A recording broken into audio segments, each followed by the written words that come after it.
Now in Europe, the fears of a nuclear disaster are growing every day.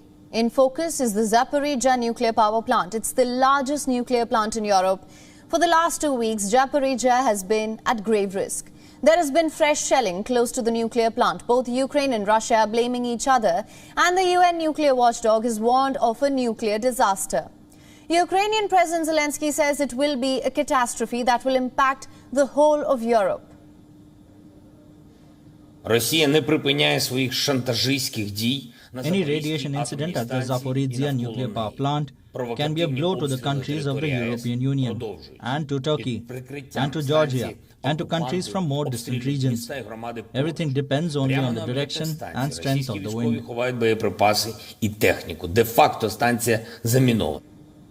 Now, the Zaporizhzhia nuclear power plant is home to 6 reactors as of July 22.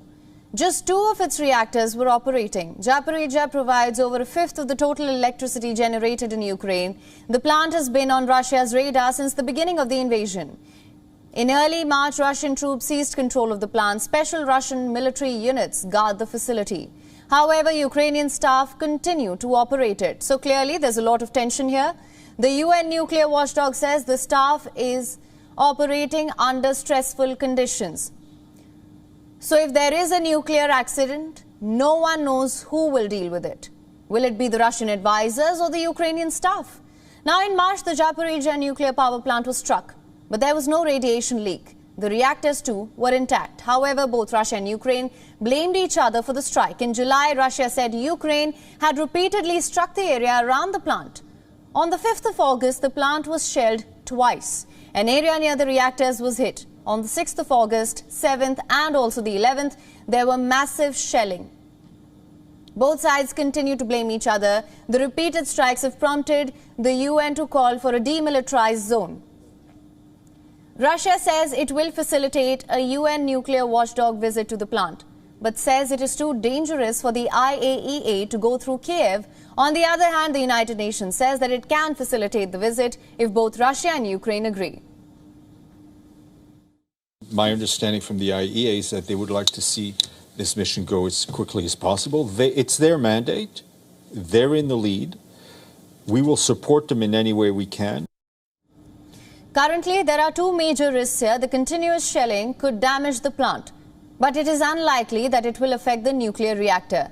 The reactor is well protected. It has a powerful body with a reinforced concrete shell. But what it could affect is the reactor's cooling system. This could then lead to a severe accident, like the world saw in Fukushima. Both Russia and Ukraine know the danger of militarizing a nuclear plant or compromising the safety of a reactor. In fact, Zaporizhzhia is located just 500 kilometers from Chernobyl, the site of the world's worst nuclear disaster. However, the strikes are raising fears of a nuclear catastrophe, one that some countries in Europe are already preparing for. Neighboring Moldova has already imported 1 million iodine pills. Moldova is located 480 kilometers from the nuclear plant, but it has still shipped in iodine pills from Romania. These pills can be taken in case of a nuclear emergency. These tablets can prevent radioactive elements from building up in the body. And according to Moldova, in case of a nuclear disaster, the pills will be first given to emergency workers and those who cannot evacuate.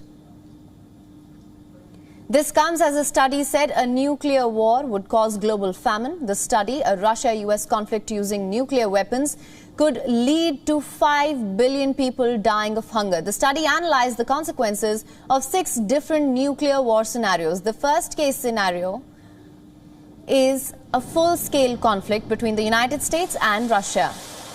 The study says it would wipe out more than half of mankind.